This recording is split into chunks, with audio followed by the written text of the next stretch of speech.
témoigner, d'être venu donner en tout cas ton avis sur ce que tu as découvert en cuisine saine. Par où tu as commencé et où tu en es maintenant? J'ai commencé radicalement. Parce que j'en avais vraiment, mais plus que marre d'avoir mal aux intestins depuis je ne sais plus combien de dizaines d'années au pluriel. Et un beau jour, puisque je t'avais rencontré, que tu avais vaguement évoqué le fait qu'il y avait peut-être moyen de reprogrammer ce système intestinal récalcitrant qu'on appelle le syndrome du côlon irritable. Un beau jour que j'avais vraiment trop mal, je me suis dit, c'est fini, demain, je commence. J'ai pris le bouquin Nouvelle Flore que j'avais quand même vachement bien lu auparavant. Oui. Donc j'avais bien ingurgité toutes les données, c'était quand même assez simple.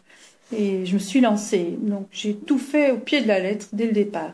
J'ai entamé ça début novembre et j'ai entamé la reprise des aliments qui étaient évincés début janvier. À partir de combien de temps tu as eu des effets positifs? Ou bien est-ce que tu as eu aussi des effets négatifs? Sincèrement, de mon côté, je n'ai eu que des effets positifs. Et là où je suis vraiment tombée à la renverse, c'est que j'ai eu des effets positifs à partir du 4e jour de cure. Alors là, c'était totalement incroyable. Je pouvais pas, et surtout que les effets positifs n'étaient pas intestinaux de prime abord. Là, ça a quand même été encore plus surprenant.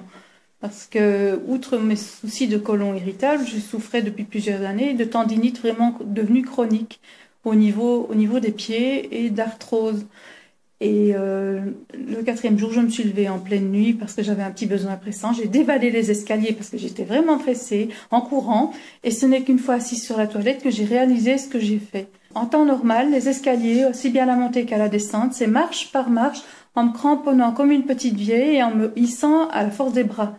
Parce que mes pieds ne veulent plus. Ah oui. Et c'est quand même, c'était à tel point, c'était tellement violent ce souci, mais je ne t'en avais pas parlé parce que je ne pensais même pas pouvoir y remédier par l'assiette, on dira, que je finissais par me demander comment j'allais envisager mes futures années dans cette maison à étage et à escalier.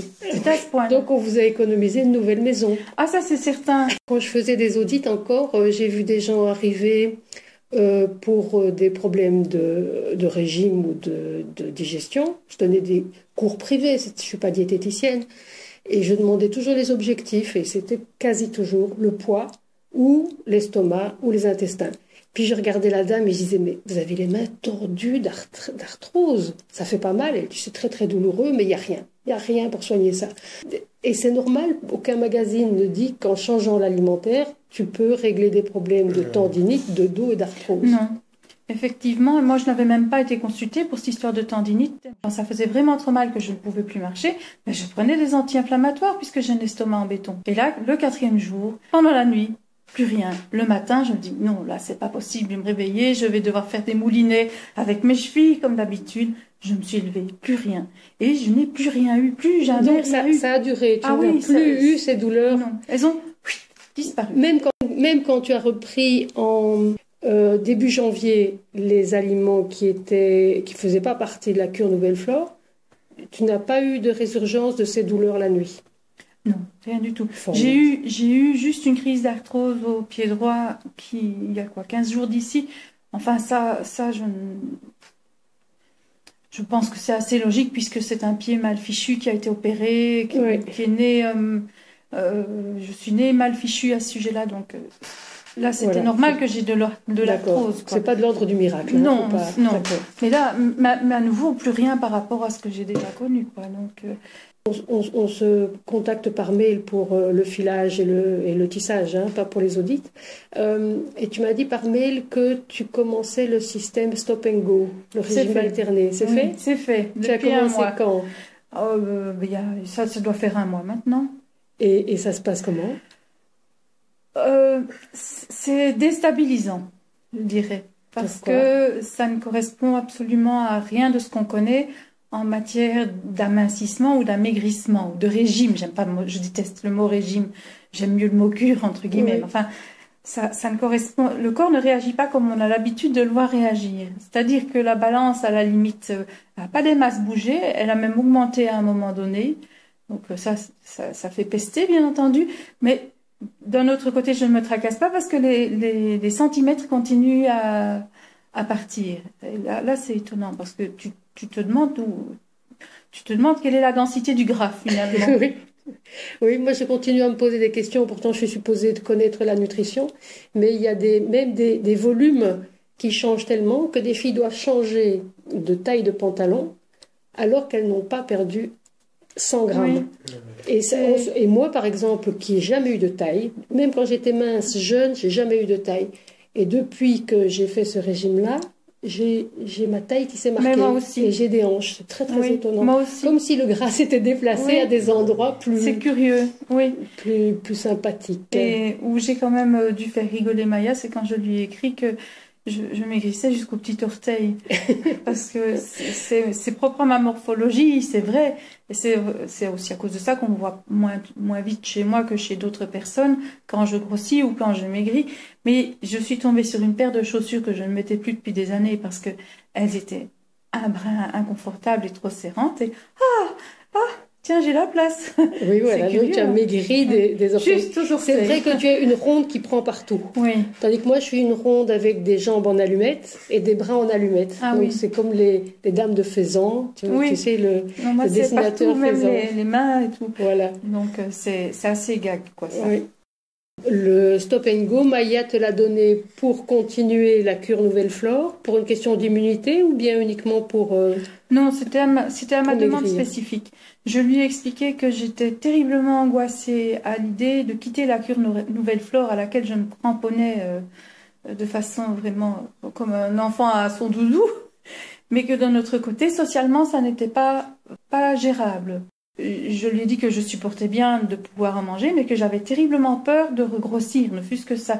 Et que tant qu'à faire, si je pouvais en plus en évacuer encore quelques-uns kilos, Oui. je dirais pas non. Je suis toujours au stade où je suis dubitative, parce que c'est pas... Enfin, c'est surprenant. Et puis, il y a aussi le fait que c'est pas facile non plus, nécessairement. Il faut quand même avoir... tout d'abord, s'être coupé du sucre préalablement. Je crois que ça, Oui. c'est vraiment absolument indispensable, sinon on doit souffrir énormément, je l'imagine. Comme moi, j'avais l'avantage d'avoir utilisé la cure Nouvelle Flore avant, ça, c'était pas un souci en pratique. Avec la reprise des aliments qui étaient interdits en Nouvelle Flore, petit à petit, t'as envie, je reste une sucrée, rien à faire, donc j'ai quand même encore envie de choses sucrées, je ne vais pas dire le contraire, ça m'arrive de faire, surtout lui qui était un très très sucré, Oui. donc il me demande des choses, il me demande des pâtisseries et des choses pareilles.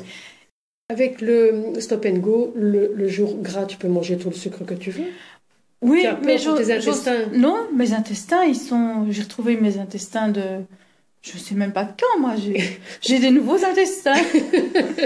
Parce que tu sais, quand j'ai testé le Stop and Go, au moment où je l'appelais le 1-1, il a eu plein de noms, mais à un moment, on s'appelait le 1-1.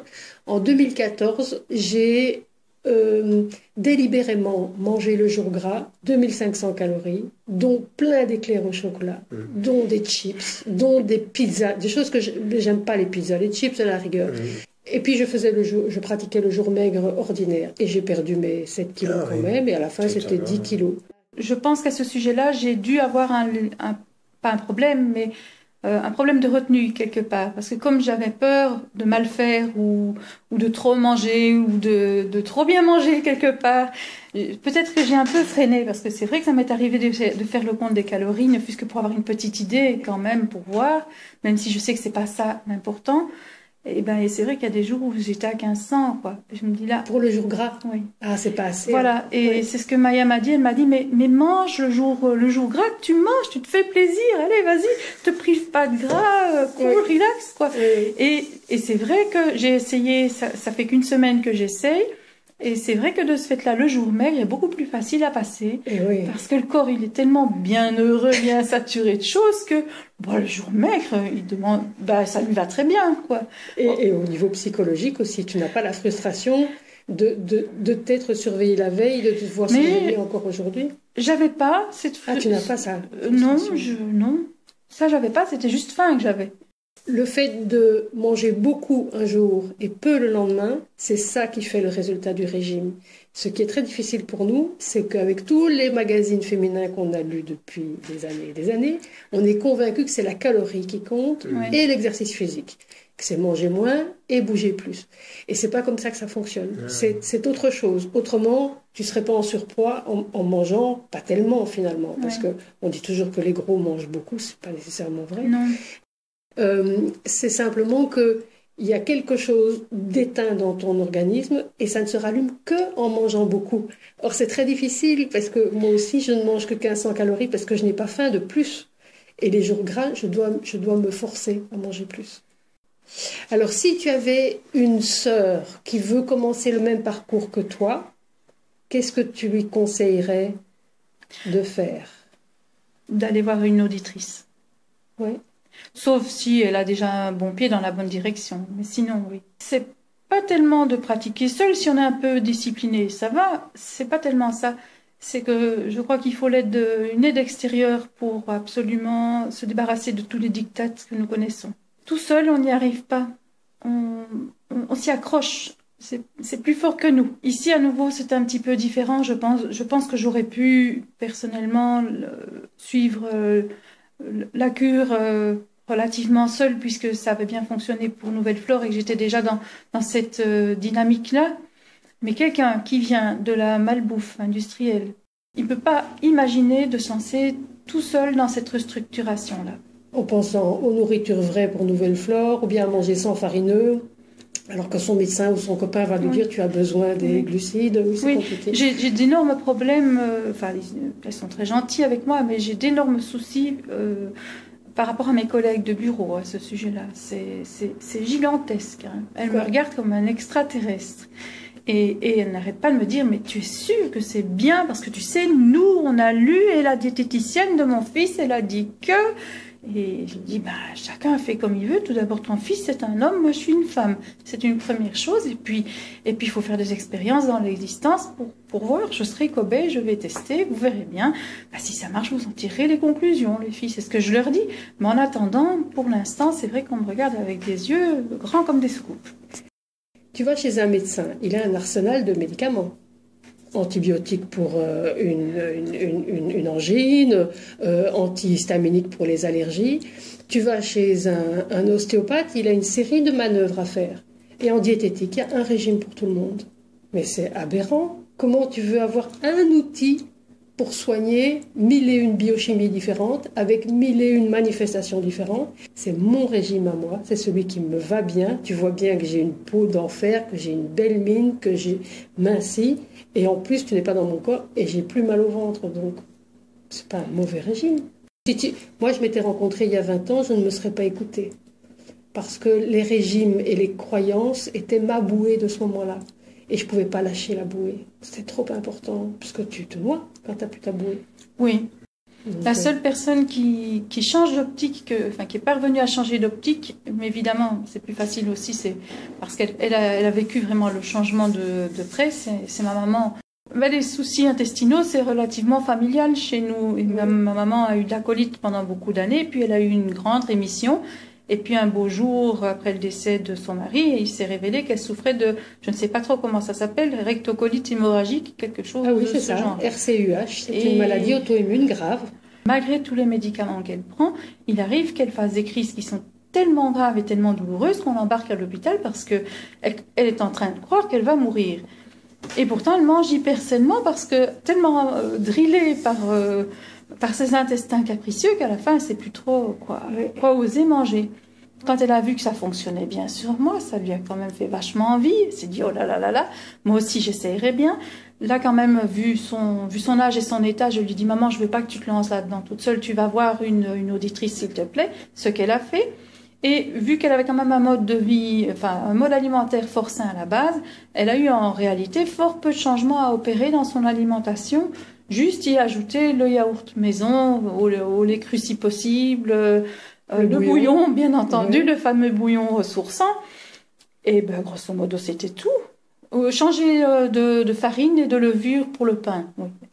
Mais elle continuait quand même le pain. Oui, parce que elle avait expliqué à l'auditrice, à Maya de Decker, que vraiment, elle pouvait pas imaginer se passer ces 2 malheureuses petites tartines par jour. Et Maya avait dit, mais vous inquiétez pas, on va trouver une solution.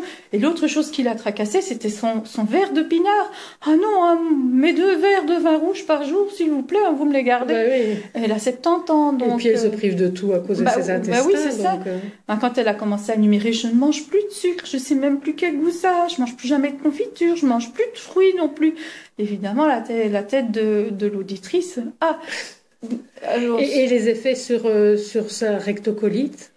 mais pour l'instant, elle n'a plus jamais eu de crise grave, je dirais.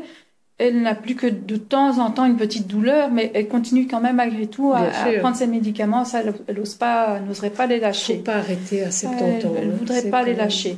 Oui. Mais sinon, pour le reste, elle se sent beaucoup mieux. Mais là aussi, très curieusement, c'est pas au niveau des intestins que le mieux c'est manifesté de prime abord. Et là aussi, c'est vraiment, on ne s'y attendait pas du tout. Ni elle, ni nous d'ailleurs. Parce qu'il faut savoir que ma maman est atteinte d'arthrose vraiment dans l'ensemble du corps. Elle est toute voûtée comme une dame bossue. Elle a des mains de sorcière complètement déformées avec lesquelles elle ne sait plus faire grand-chose, qui la font horriblement souffrir par moments. Et puis, elle a commencé le bouillon avec beaucoup de sérieux. Et puis, elle a essayé aussi le bouillon d'aile de ré. Elle a alterné un petit peu, une fois du bouillon de poulet ou de bœuf, une fois du bouillon d'aile de ré. Et puis, il n'a pas fallu... Ça a dû prendre, je crois, 2 semaines. Et au bout de 2 semaines, un beau jour, elle m'a téléphoné au bureau avec une voix de gamine, vraiment. Je sais pas, moi, celle qui a vu le Saint-Esprit. Elle m'a dit, oh, ma fille, je crois qu'il y a un miracle qui est en train de se passer. On a tous rigolé. Pardon, maman, de quoi tu parles? Parce que parfois, elle était un petit peu exubérante, ma maman, mais à ce point-là, quand même. Elle a dit, mes mains sont en train de se détendre. Formidable. Et peut-être que Maya lui avait proposé de passer les fromages au lait cru? Parce qu'il y a un effet aussi des fromages de lait cru. On mange beaucoup de fromages en Belgique. Hein.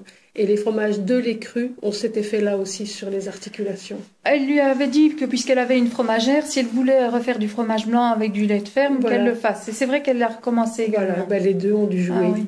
Ça travaille. Et maintenant, ça fait quand même un petit peu plus de temps. Il y a quand même encore à nouveau quelques semaines qui se sont écoulées. Et ma maman confirme, elle dit, je n'ai plus mal aux mains. Une merveille. C'est magnifique, hein, ça. Donc, ma maman ne pense pas récupérer un dos indemne, c'est pas possible. Mais en tout cas, voir ces douleurs qui diminuent, probablement. Toi, tu comprends l'anglais? Un tout petit peu. Et toi? Oui. Parce que alors, tu pourras traduire. J'ai un nouvel amoureux. Il s'appelle Diamond Dallas Page. Et il a inventé le yoga des lutteurs.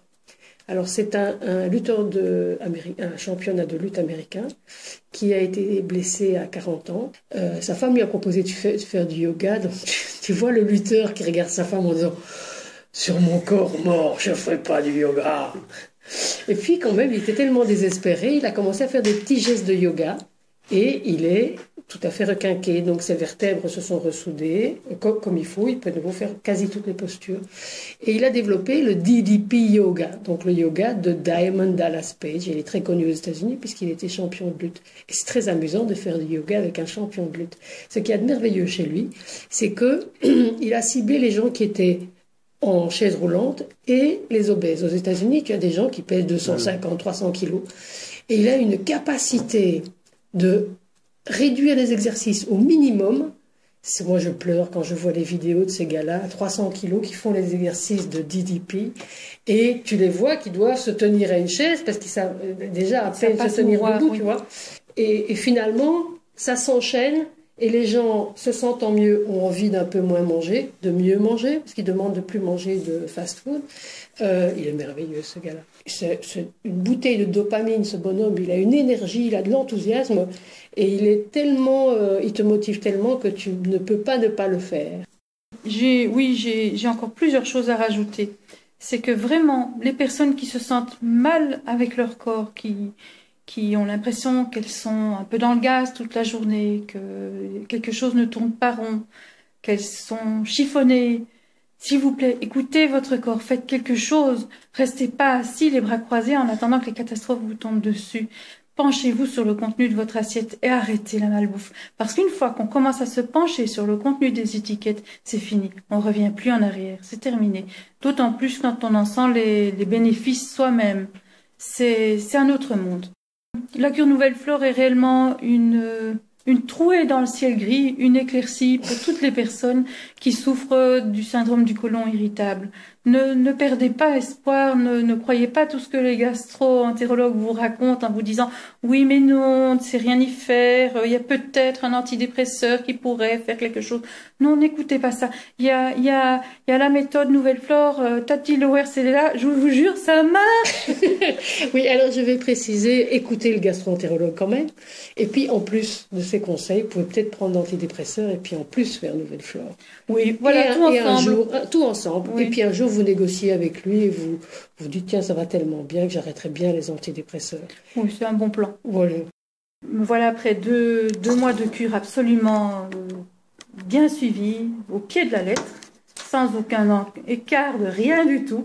Et puis arrivent les fêtes de fin d'année, nous étions malades pour Noël, on n'a rien fait. Voilà qu'un nouvel an, ma mère nous pond qu'il faut organiser une fiesta de nouvelle année avec un bon repas et des tas de bonnes choses. Et j'ai eu l'idée de faire du houmous maison parce que je me dis, moi je m'en passerai du houmous, mais les autres ils vont bien aimer. Donc, je n'avais pas grande idée des quantités. J'ai été faire tremper 500 grammes de pois chiches. Nous étions 4 personnes. J'en ai eu pour 3 semaines. À peu près. Il me restait peut-être 450 grammes de pois chiches à côté. Et puis mon mari me dit, oh non, toi tu m'enquiquines pas avec tes pois chiches. Pour l'instant, je suis pas en humeur pois chiches. Donc tu te les manges. Et pendant toute la semaine, j'ai fait des falafels. Et pendant toute la semaine, midi et soir, j'ai mangé mes falafels. Et à la fin de la semaine, il y a mon mari qui me regarde et qui me dit, ça va? Ça va toujours? Ah bah oui, ça va toujours. T'as digéré des pois chiches, quoi. Pendant 6 jours, j'en ai mangé. C'est difficile à digérer pour les gens qui ont des problèmes de côlon. Ça, c'est merveilleux. Hein. Pendant 6 jours, je n'ai pas eu l'ombre d'une douleur, ni d'un inconvénient, ni d'un gonflement. Rien. Alors là, je me suis quand même dit, ça y est, ça a fonctionné totalement. Je crois que c'est une bonne preuve. C'est stabilisé, quoi. Oui. Mais tu fais continuer à faire attention. Oui, par principe quand même.